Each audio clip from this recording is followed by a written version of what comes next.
you guys, this is Diane. Welcome to Biters. I am your 40-something who is sick because she has been licking door handles. And as always, I am your zombified 30-something who is now immediately grossed out.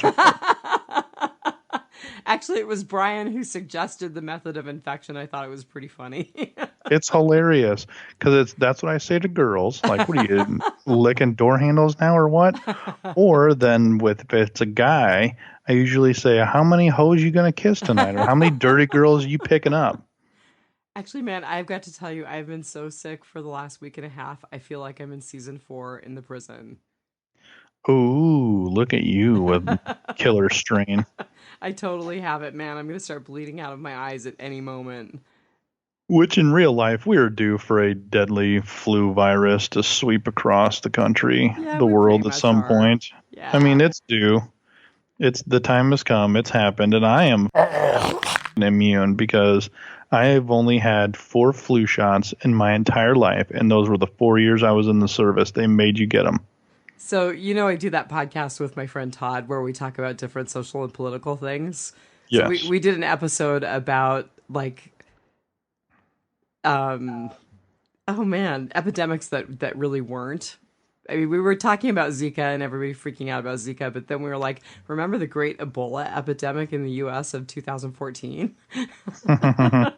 Yep, everybody's scared shitless. And Yeah. I am a firm believer in when stuff like that happens and they ramp it up. Even Zika virus was the same way. I mean, come on. It did not affect that many people in the United States. There was a potential, but when you have billboards in Des Moines, Iowa about the Zika virus, what do you even, wait a second. Okay, I'm going to do you one better. When you have private practices, medical practices in Wasilla, Alaska, asking people if they've traveled outside of the country because you're screening for Ebola exposure, come on. Yeah. It's when I'm not a huge conspiracy theorist guy, but when stuff like that is emphasized so much in every media outreach, every something else is going on. There is a sleight of hand cup trick going on where it's the great magician, man. Everyone's looking one way and then something else is going another way. I will tell you what, I really man. believe it. When our practice was doing that, I was like, you guys, maybe we should ask our patients if they're going to get flu shots this year. Maybe we should put our efforts toward that. Something. Yeah. Well, so we're back with episode 14 of season 7. We've got 2 episodes left to go. And, I was right. I was going to say, you're right on. We're going to Oceanside next week, and we were at Hilltop this week. So tonight we had The Other Side. So how did you rate it? So I was all right, time out. I gotta screw up here. What is the anti-car theft device that they used to use? The club. Yeah. There we go. Yeah. I am 3.5 clubs out of 5. Because when Sasha was putting the bike lock on the fence, it made me think of the club that used to put across the steering wheel, the anti-theft device. I was just like, oh my God, that's totally, and now I couldn't think of it, and I just thought of it in the last second. That is Good really job, funny. Brian. Well, I actually rated it lower than you did, which is pretty rare. I said 3.27 bowls of cardamom gelato. Ooh. I just felt once again like it didn't quite get there. And I felt like there were moments where it was close to the old Walking Dead, but it just didn't sustain it. So I think this is like my 3rd highest now that I've rated an episode all year. And for me, it was really just about that there was a lot of storylines wrapped up in this one little episode. There was. I mean, there was a lot of... There was some closure. There were some open doors. You got some answers. You got some not so important stuff. But you had a bunch of things moving and happening. And I think all the little things that just happened are going to be big things next season. They may not be so big now. But then in 10 months when you get to see them again, it'll be a big deal. So you were satisfied with the forward movement. Yeah, I was. One thing that I think that was small that I didn't even catch was Jesus coming out as gay. Right. I totally didn't too. I was listening to him talking about being awkward with people, and I realized when I listened to Walker Stalker's podcast that he actually did make that little admission about being awkward with boyfriends too. And I was like, oh, okay, shit, I missed it. Yeah, totally missed it, which that's not going to be a big deal now.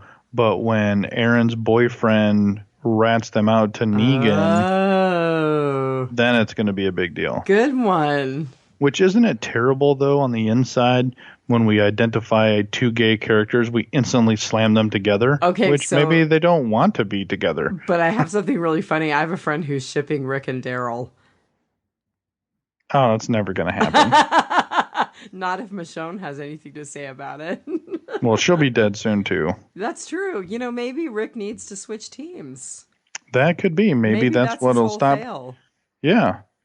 So are you saying women can't survive Rick's lust? Well, yeah, maybe that's what it is. I was thinking women and children are in deep doo-doo in the apocalypse, but maybe it's just Rick. I think it's just Rick. Rosita found out that if you just hoe around, you'll live. Right. Which, another reason I love this lady. I actually really liked that. That was like the one Rosita moment that I liked. Which, it was funny because you've even said it, She goes, we're in the apocalypse. Everybody should be getting their rocks off, That's right? Right. So she's just like, yeah. And so I always had this rule. This is an old rule from a long time ago, honey, so I'm sorry. But sluts aren't sluts if they admit they're a slut. You know? Rosita was just like, yeah, I hold around a lot and I'm surviving, so I don't care. At the risk of offending our listeners, I think we all have an inner slut.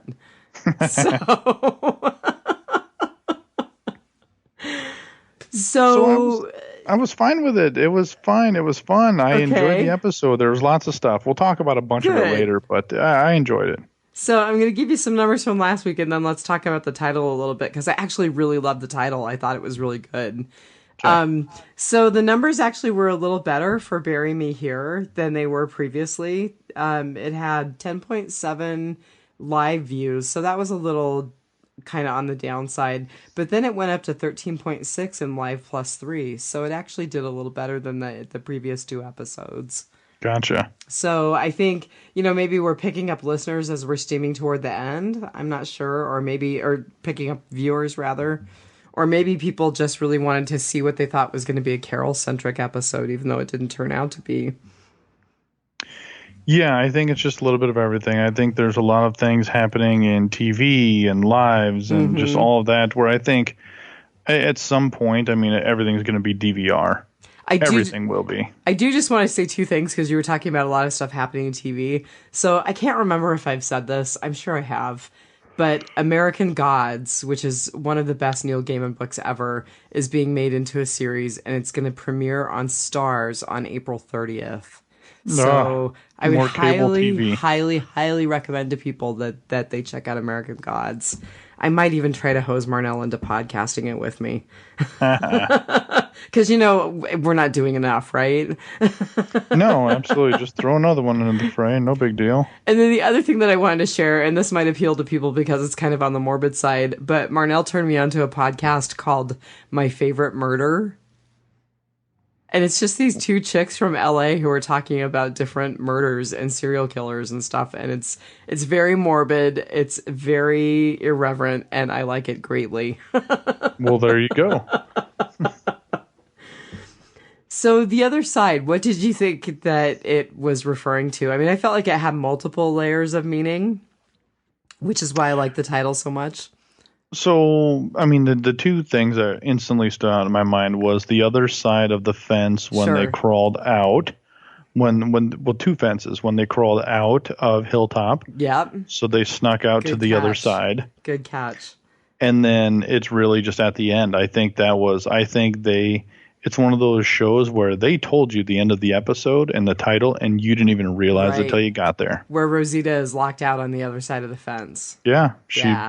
she's on the other side of the fence. So the other thing that I thought might be just a little bit deeper and kind of woo-woo was Sasha is crossing over to the other side to be with Abe, metaphysically speaking. Yeah, yeah. Eugene is on the other side. He pretty much declared his team in this episode. And then we're seeing sides being chosen in the Hilltop.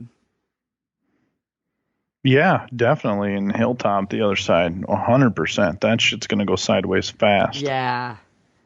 So I really liked it because I thought it's the first title in a while that's really had a lot of different layers, and that was really nice. I really liked that.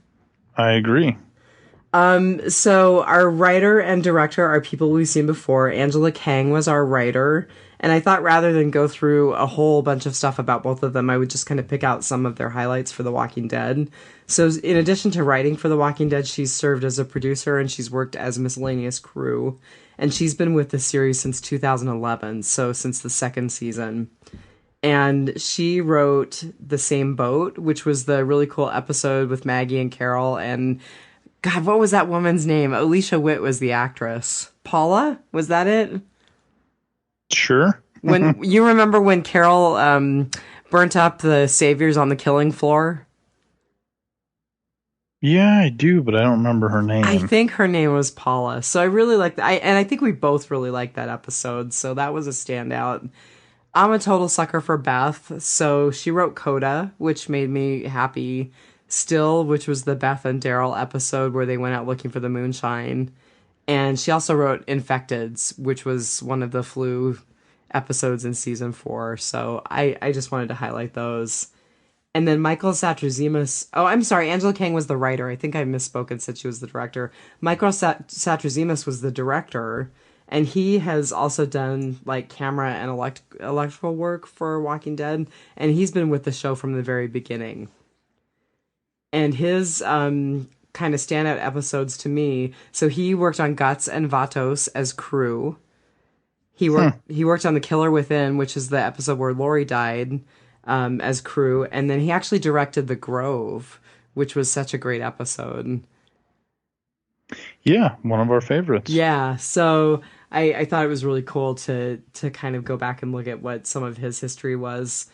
I thought I would make Sonequa Martin Green our cast member this week because she came onto the show when Kirk and Jeff were doing the show, so we never really talked about her as a cast person. And basically, I just wanted to talk a little bit about Star Trek Discovery because, you and I were talking about her last week, and we said, she's obviously not going to survive because she's got a part in this new TV series.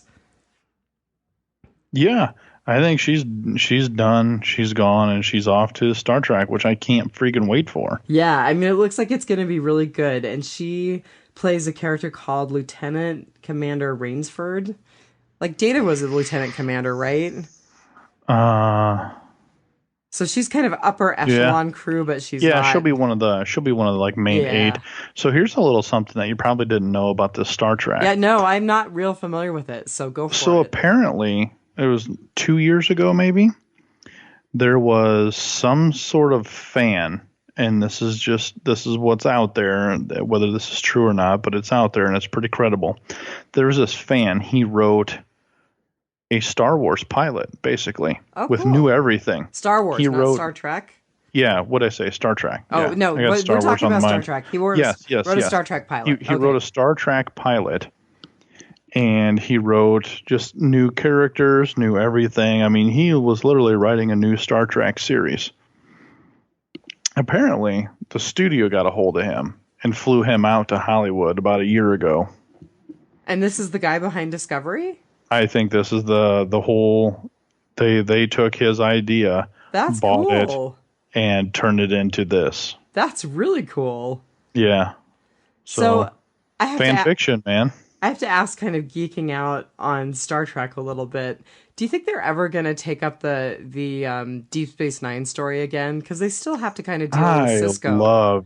I loved DS9, man. I really did. I did too.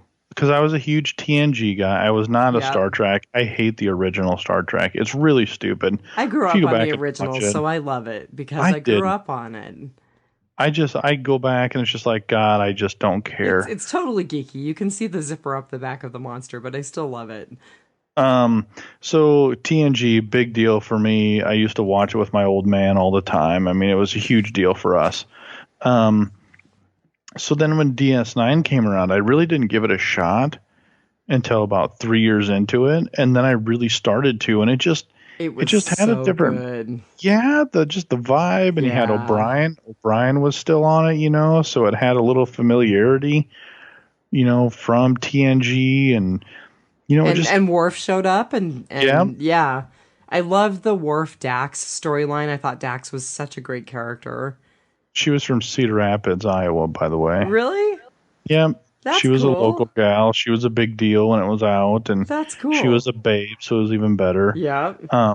No, it was awesome because it was this big story, and you're in this whole space station, and it's just new stuff. And Yeah. Quark was awesome. He had Yeah, a he good was role in great. there. Just it was good, and like the bar was the hangout. The bar was where 90% of that place was shot. Yep. It just had a good feel and vibe, and every episode was different, but they were all still kind of tied in together. It was one of those, and I liked it.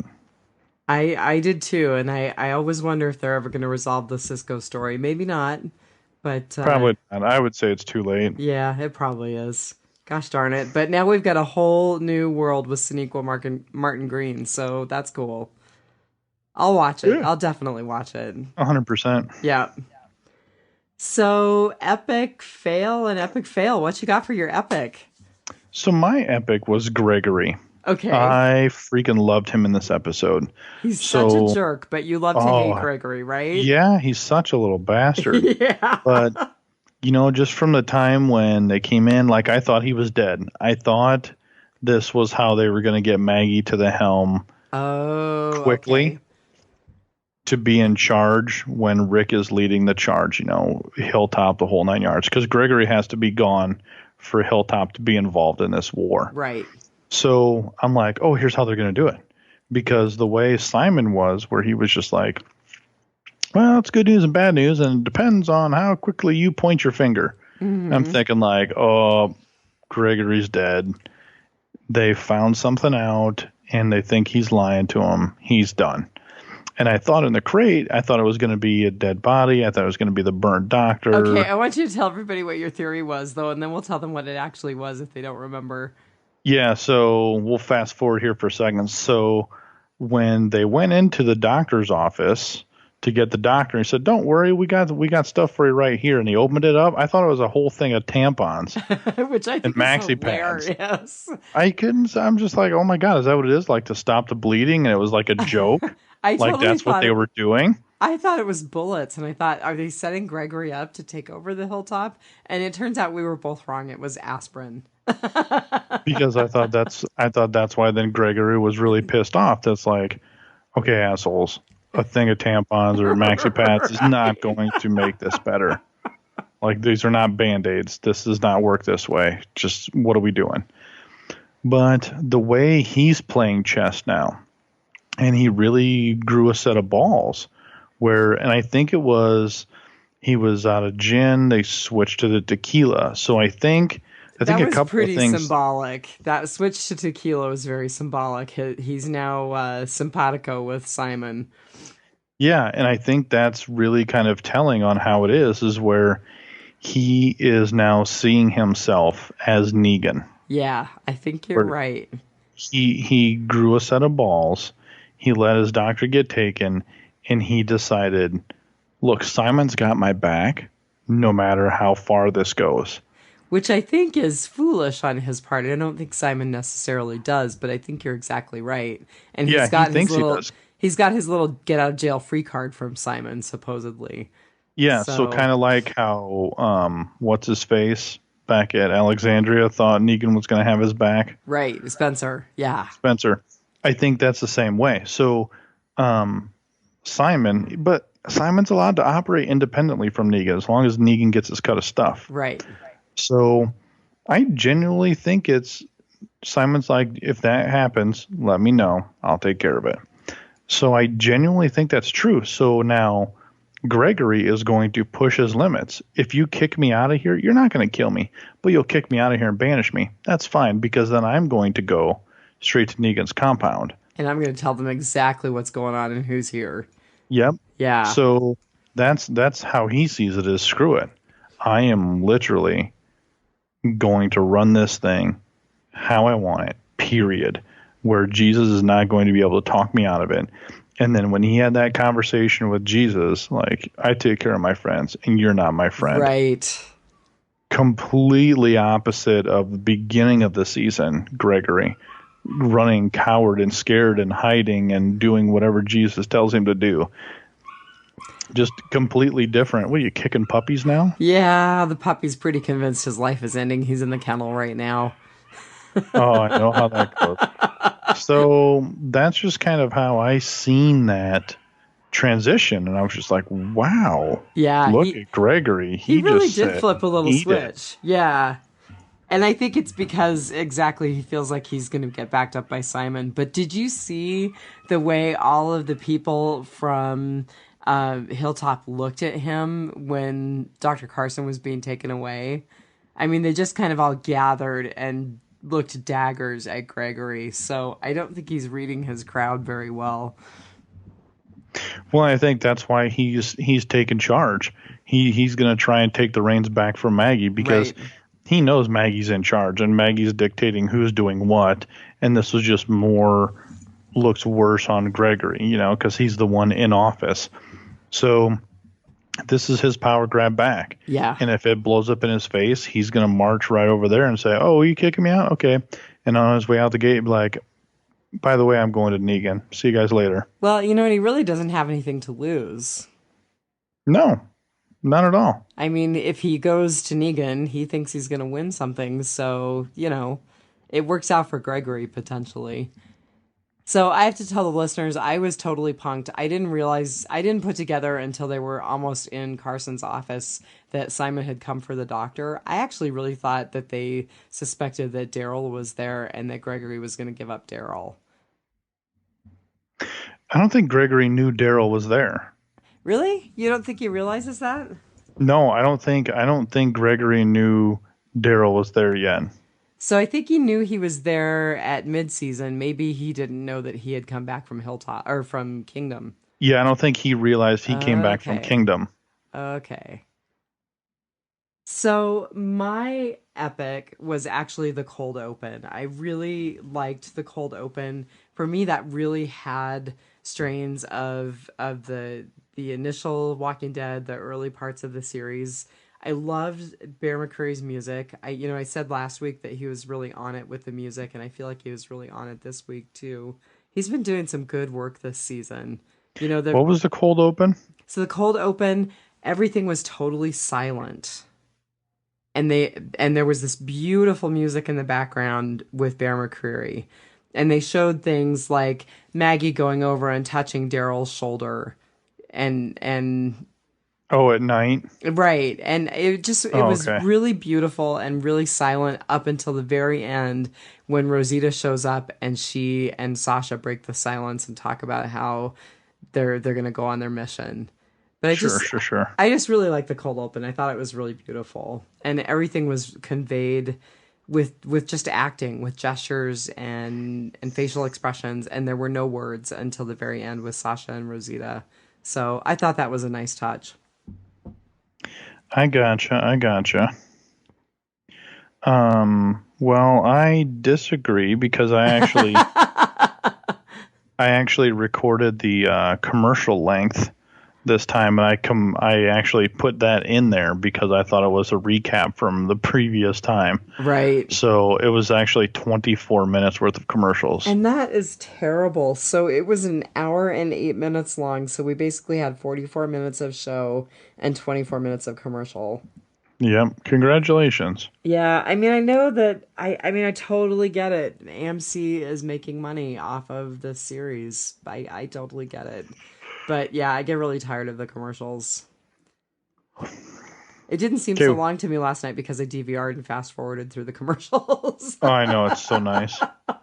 What I found myself doing is, so it's on at 9:30 or 8 o'clock here. So what I found myself doing is, because I put my kid to bed and both kids and hanging out and stuff. So I find myself DVRing the first like 20 minutes of it. So then I start watching it from the beginning at like 8:20. And then as I'm fast forwarding through the You commercials, catch up. I catch up right at the end. Right on. Well, I didn't even bother watching Talking Dead last night because I was just kind of meh about this episode again. So I was like, nah, I've got to work in the morning. I'm pretty tired. I think that this will be a Talking Dead I don't watch. Didn't have to have any big grief processing about anybody dying, even though I'm pretty sure Sasha is toast. So Toasted. that actually leads into my fail, which is, exactly what I was griping about a couple of weeks ago, or maybe even last week. Rosita got Sasha killed. I mean, Rosita didn't get her killed. but she did, because Rosita's the whole reason that this hairy, scary, cockamamie thing happened in the first place.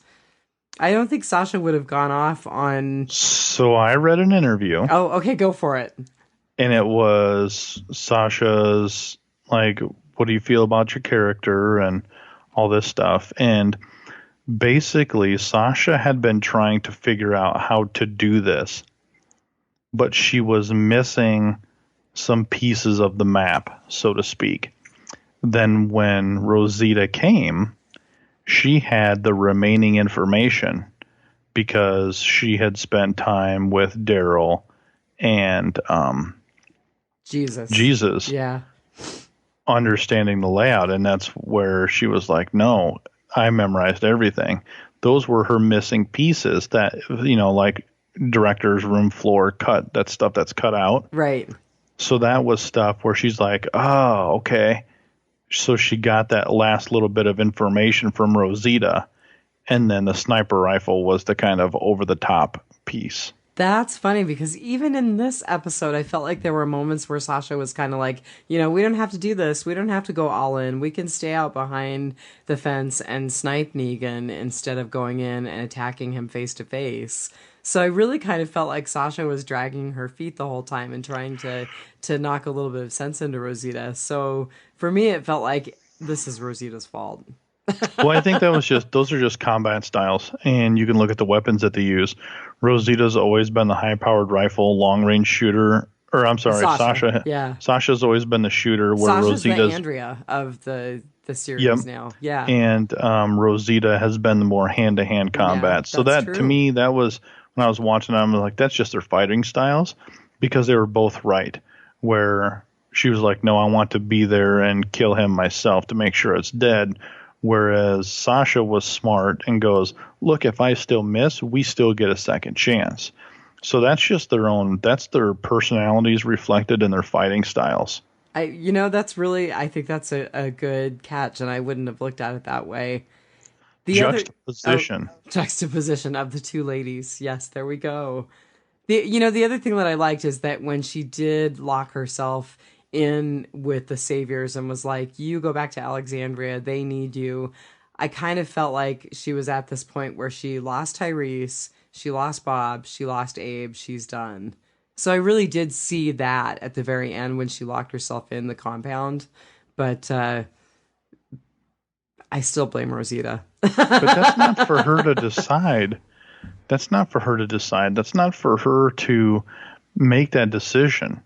You mean it's not for Rosita to make that decision? No, it's not for Sasha to make that decision to say, you've helped me get this far. You can't come in anymore. You can't come in. Yeah, I mean, that's definitely one of those big, well, to go back to Star Trek, Kirk, Spock in the radioactive ship moments, Well, I was even going back to season 2 at the farm when whoever was stopping, was it Beth from committing suicide? It was Lori and Andrea. Lori yeah, she's like, Andrea. That's not your decision. You don't get to interfere with how they opt out. Yeah. And that, to me, is the same way as Sasha. You don't get to decide at the last second, pull some hoodwink bullshit like that and say, nope, too bad, I'm this far. You go back there, and Well, you tell them about all the heroics that I did. and the thing is I'm not convinced that Rosita's life isn't barren. I'm not convinced that Rosita has anything to live for. Yes, rotten potpourri statement coming Ah, next. okay, right on. So tell me about your fail. So my fail was Sasha and Rosita leaving. Are you freaking kidding me? Here's why. Adverse impact. They go, Negan knows exactly who these two are. Right. Oh, we're going back to Alexandria. I'm going to burn that joint to the ground. Mm-hmm. I told him. Carl was the gimme, and now you just had somebody get all the way in here with an unauthorized gun. That may be what triggers all-out war. I mean, we may see that our characters think they're gathering for war, but they're actually responding to Negan's aggression. They're going to be responding. It's going to happen. Negan is going to Alexandria. After this, he is going there, period. And I think we both talked about what we think is going to happen with Sasha. Yeah, she's going to be a walker, and they are going to just let her walk around the streets of Alexandria. They're going to do the whole hostage exchange thing, but they're going to disguise the fact that she's a walker. Or wouldn't it be cool if they just said, hey, get everybody rounded up. Here's what happened. And what did I tell you was going to happen? That you are going to pay for it. So who's it going to be? Who's going to sacrifice themselves? Or am I just going to pick? And then he's going to pick somebody and says, come here. And then he's going to take the hood off, and she's going to be a walker, and he's going to let the walker eat that person in front. Oh, that would be so gruesome. How about that, huh? That would be awesome. But what I do hate seeing, and this is just a stupid thing here, is I hate seeing the actors and actresses then play a walker, because their hissing and their walker acting is terrible compared to the actual real walkers. You know what I mean? Yeah. Like even like Walker Merle was really cool, but it's just that's not how you see them, so it's fake. You know what I mean? Like that's not the walkers go to Zombie University or Walker University, and they go through these lengthy acting classes on how to walk and move and voice and do all that stuff. Although I do have to interject and say Walker Sophia was awesome. That's because she didn't say anything. She just walked out. Right. Although when you hear the interview with the young lady who played Sophia, she actually did get quite a bit of coaching in sort of a mini Walker University. So that's what I mean. Like, because like I'm picturing like Sasha right now kind of growling and like snapping her teeth. Right. And I'm going to be very annoyed by it, because that's not how we know them, and we're used to their acting style, and now they change it. Kind of like how you see, what's the guy? He's the guy who played, God, this is terrible. I'm totally not Stephen reading your Hawking. Mind. Oh, okay, I was going to say, played Stephen totally Hawking, and then he went to Fantastic Beasts and Where to Find Them. Oh, Eddie Redmayne. Yeah, and all I could hear him. So it was, it's going to be that same thing for me, but condensed into the same damn episode. Maybe Sonequa will stun you. Maybe. Just get me to Star Trek. So anything else to say about your fail? No, it's just that them leaving, like that is such a narrow-minded view of let's go kill him, and if we don't, well, we die. Right. So do the 50 other people back at Alexandria. Going to pay for your disobedience. Yeah. Yep. Yeah. Well, my epic fail wasn't an epic fail like, I didn't like the zombie or I saw the zipper up the monster suit in the back. It was more a failure of Eugene's character. And not, again, not a failure of Josh McDermott to play the character. It was like the moral failing of Eugene. Yeah, I was really, there's part of me that's really glad that they didn't play it the way they played it in the comic book, which is that, first of all, that this never really happens with Eugene, but just that they're playing it like he is a bad dude. Not so much a bad dude, just a coward. So I think I liked it. How he's like, I didn't ask for you to come here. Go away. Yeah, and I'm not like I said, I'm not saying I think it's a failing with the show or a failing with the way Josh McDermott is playing it. It's just more that huge moral failure of the character of I Eugene. think the character is doing exactly what he's done from day one. Right, he's a flawed person who will survive any way that he can. Yep, at the end of the day, Eugene is after Eugene.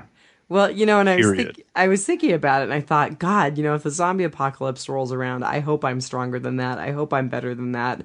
And of course, we all say that, right? But most of us are probably going to be Eugene in the end. Yeah, I'm sorry, and I am very skilled with lots of weapons, and at the end of the day, I'm in it for me. Yeah. Because this is the zombie apocalypse, and nobody... What? You're going to write me out of your will? Will of what? Well, and I heard an interview with Josh McDermott, and he said, this is what rings Eugene's bell at the end of the day is that he's safe and he's valued.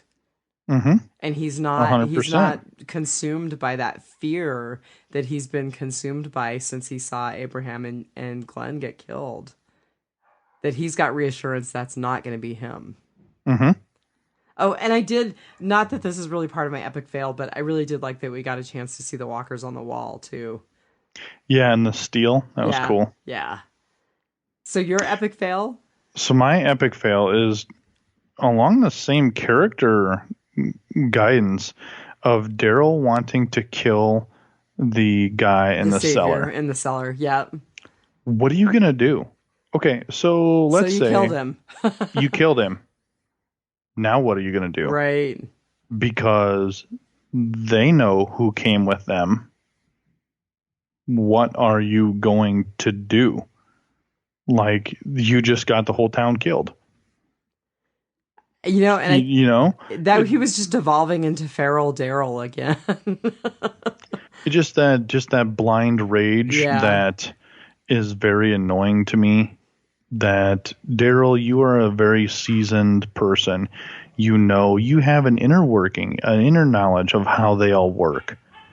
Yet you are here, they're on your doorstep, and you are going to kill one in an isolated area.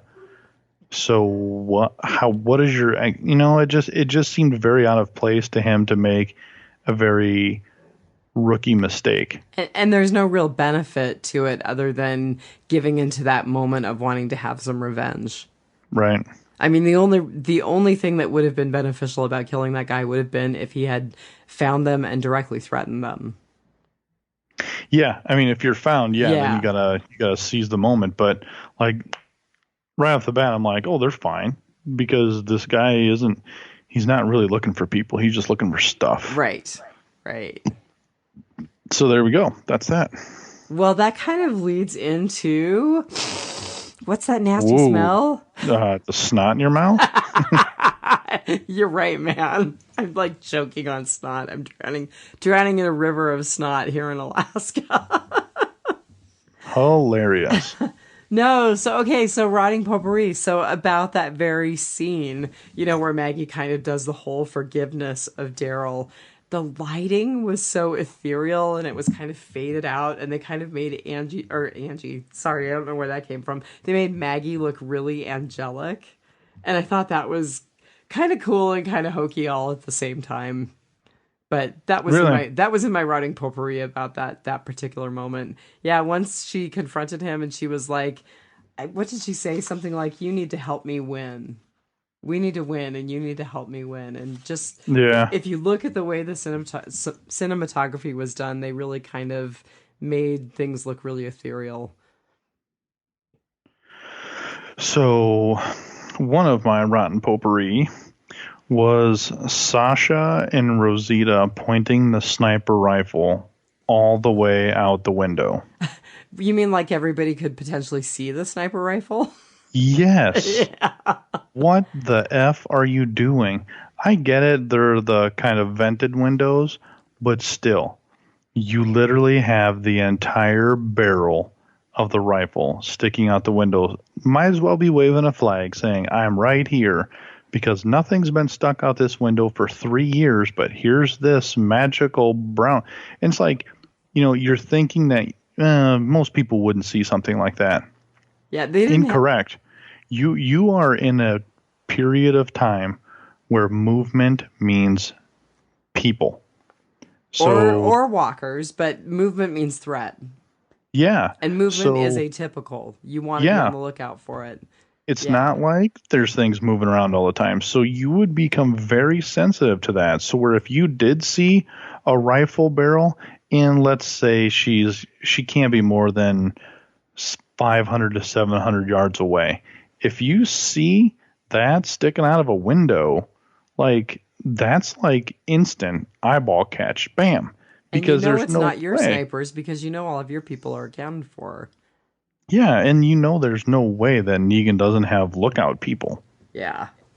So it just that was just something that was just aggravating the inner Marine in me, and just like, what are you doing?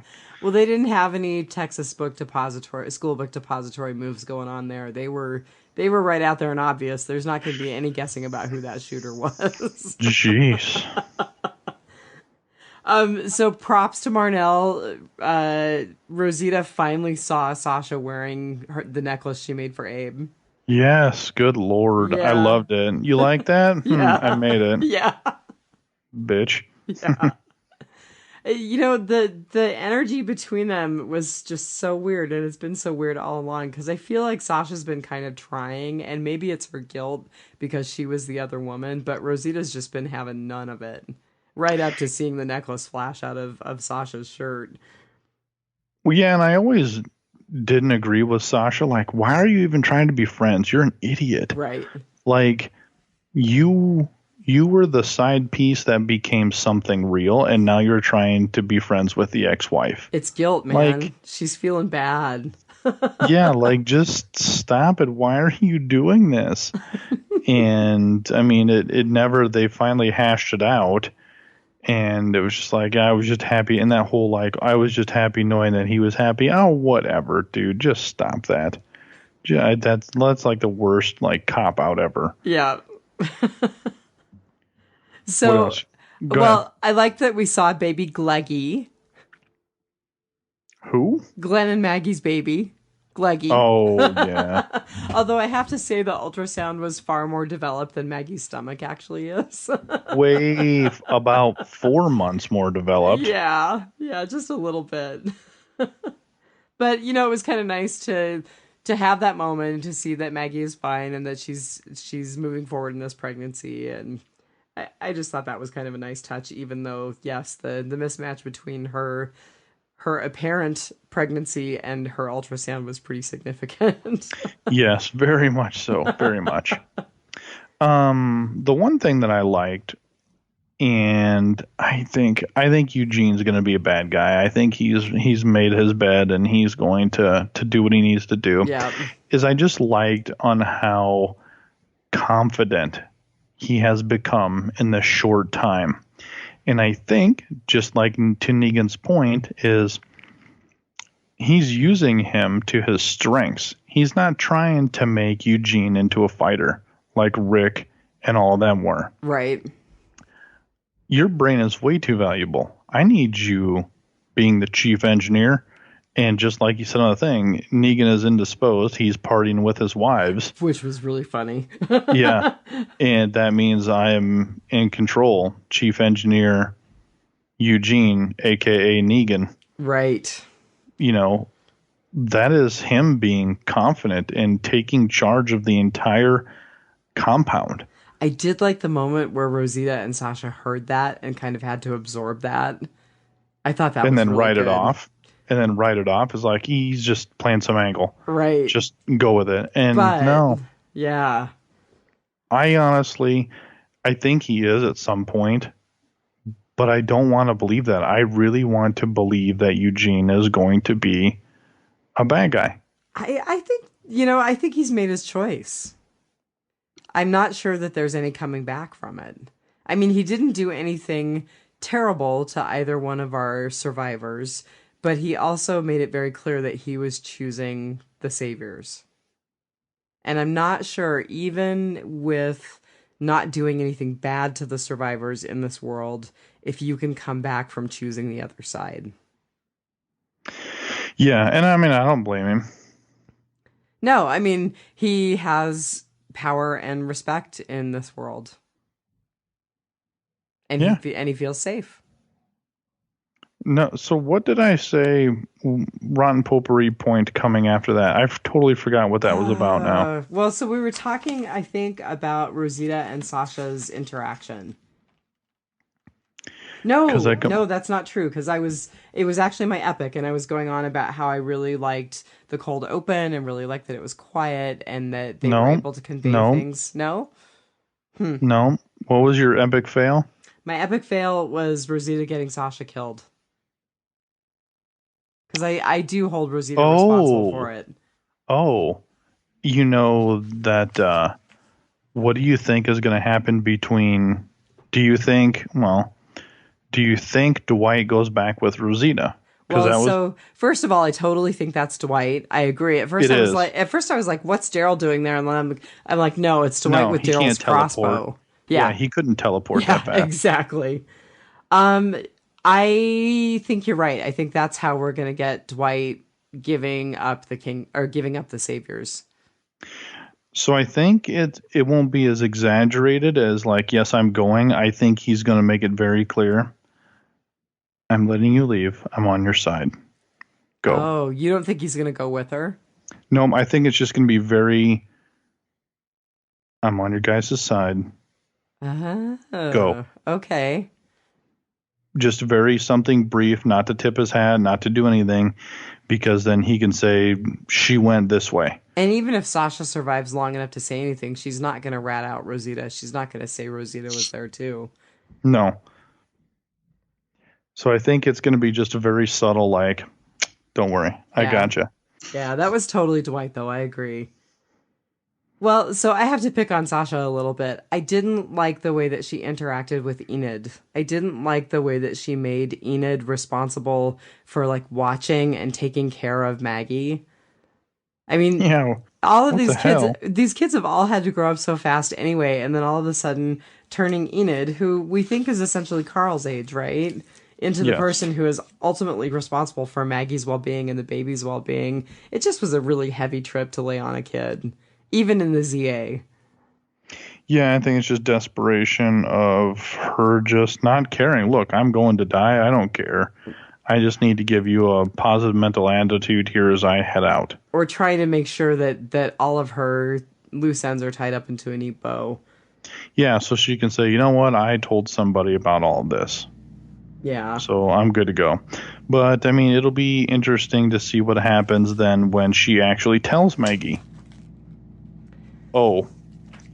Do you think by the way, here's where they went. Do you think she did that and we just didn't see it? Because, I mean, Daryl shows up and says, where are Maggie and Sasha? And then I think she's going to come clean. Okay. And she's going to say, hey, they actually left right when the Saviors got here. And they're like, what do you mean they left? They were able to escape out. Well, how do you mean they escaped out? Well, we dug this emergency exit, which was awesome. We dug this underground railroad here. And they went to go kill Negan with a sniper rifle that was found. So, I mean, it's going to happen. Then they're going to be like, well, we got to go save him. And Daryl's going to be like, we got to go. And then I think it'll be like the next morning when that kind of leaks as Rosita's getting back. I was just going to say, you think Rosita will get back in time to keep them from going out and doing a search party? And yeah, because if you do that, that's like a whole nother episode, and I'm really going to get pissed off. I don't think they're going to waste time on that. I mean, now that we've got two episodes left and we're at Oceanside next week, I don't think they're going to waste time on that. And God, what is going on with those previews? Like, Oceanside was getting blown up. So, again, I didn't pay super close attention to the previews. I was just kind of like, yep, we're at Oceanside. Okay. So, it'll be interesting to see what happens this coming Sunday. Yeah. So, I mean, in the previews, none of them have been accurate of what the show actually is. Right. We've really been misled. Yeah. The previews from last week showed you that Hilltop was getting looted and ransacked and completely emptied by the Saviors, which was Right. completely opposite of what happened. They just took some vegetables and split, And the doctor. and the doctor. But it was nothing what the previews showed.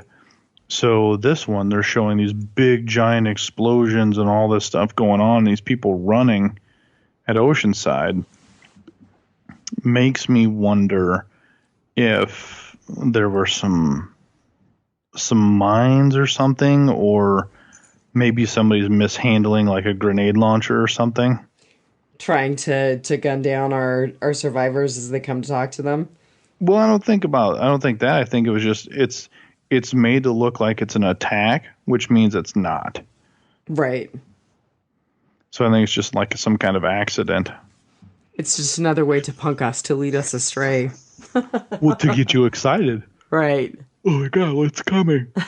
Because they can cut previews and put them on there the week before, so they know what to do. You know, like, Oh, that's a good point. They can totally manipulate those previews. Yeah, they can say, no, here's what the previews needs to be. So they can give that to the station the day before the previous episode airs, you know? So they can respond to fan sentiment. And if people's getting down on the dumps about the episodes not having action, well, here, let's give them action and let's cut it this way. Because, like, South Park, like, I love those guys. Like, they're at the point where they finish the week's episode the day before it airs. They literally finish the episode the day before it airs and give it to the TV station. Insane. Yeah. No, so, I think you're right. It happens, and I think that's why we're seeing these insanely misleading previews the last 2 weeks, because they're adjusting that to make you come back and tune in. Well, you know we're going to anyway. Jeez. I did want to talk a little bit about, just go back real quick to the scene where Rosita and Sasha are talking, and Rosita kind of discloses that she has basically hung out with all these different guys. And I liked what she said about something to the effect of, they thought they were so much better than me, and what they didn't realize is that I was learning from them and doing everything better than they ever could. Yep. I thought that was pretty cool. And I don't know. I liked that moment. I thought that was a good moment. And I actually kind of came away liking Rosita a little better. Yay. Yeah. Me too. Oh, and tying knots. So when they were tying knots together, I was like, what does tying knots symbolize? Well, tying knots symbolizes like linking things and like having a sustaining link between things. So I think there's always going to be that tie between Sasha and Rosita now, even though Sasha's going to die. Yeah, so I totally seen that as, like, when I seen it, I was like, oh, it's like a father teaching a son. Yeah. Yeah. You know, like, no, here, let me show you how to do this. And you would do that for people that you care about, and you would teach them these survival things that you care about. So it was important that that was their bonding time, because they were always sitting across from each other. And then when they did that, then they moved next to each other. Oh, there you go. So that was kind of their just little, like, friendship kind of thing there. Well, I don't think I really have anything else. I was going to say I don't really have anything else in Rotting Potpourri. I thought I'd hit our Facebook page a little bit. We have to give a shout out to Thomas O'Mara, who told us he does not need security or a boyfriend. Damn it. But he damn it for both. I mean, like, literally, I could have filled 2 job recs with one. But he is single, if we know any ladies. So there you go. He goes to about 9 or 10 cons a year, and he goes to Walker Stalker Cruise every year. He said if you can only go to that one, go to the cruise. And he posted a picture of him and Jeffrey Dean Morgan on the cruise. And he works as a chief radiology technologist for a spine surgeon. So at which point I said, hey, is your spine surgeon hiring? Yeah, no kidding. I'm ready to move. Let's do this. Yeah, exactly. We got some comments on this week. Let me just get to those notifications.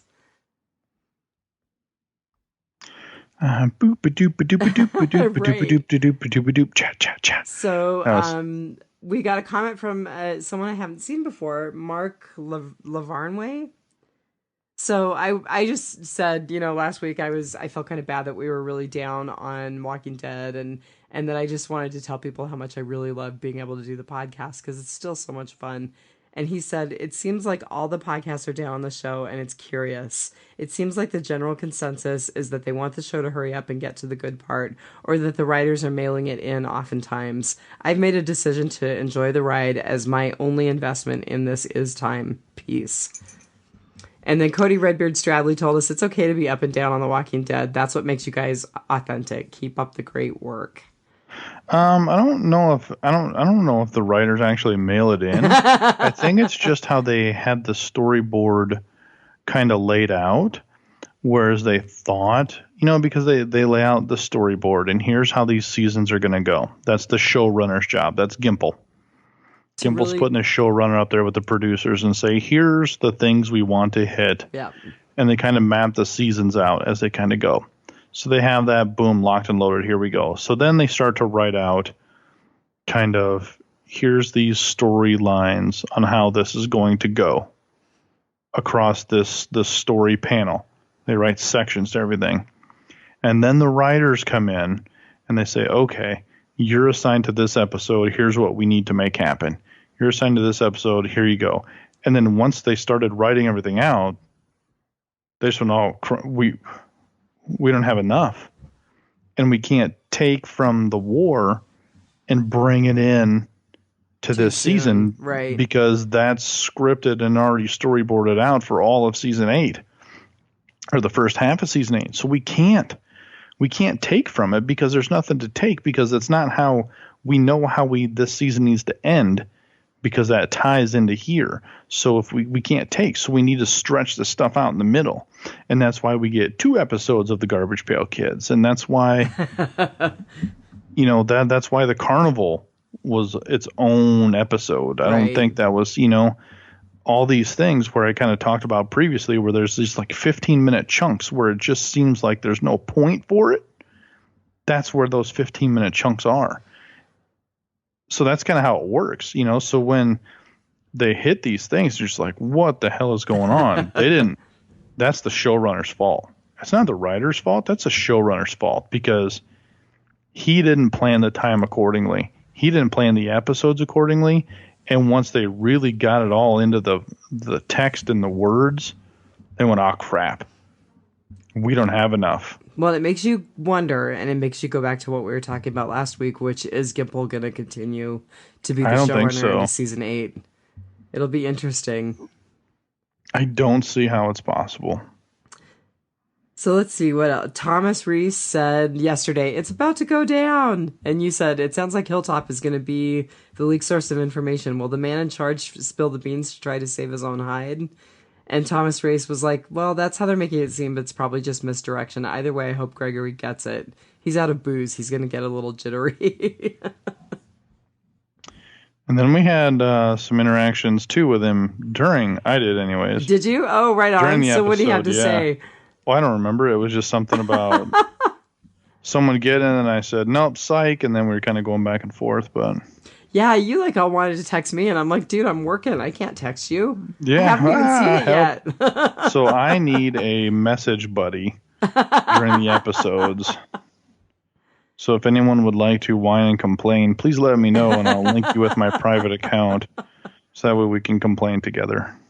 Let's see, and I think the last comment was Thomas Amara said, intense episode, 4.5, cowering fake doctors out of 5. Didn't meet anyone this weekend, but here's another picture of my badass Daryl sculpture. So there you go. Damn it. We're still advocating for security and boyfriends, so let us know if you change your mind, Thomas. Yep. Well, I think that's about it. That's all I got. Yeah, I'm going to try to heal so I don't sound like I've, drunk a gallon of gasoline the next time we podcast. So. Sounds good, young lady. All right, so. Let's take it one dead day at a time. All right, Good enough. everybody. Take care. See ya. Bye. Bye.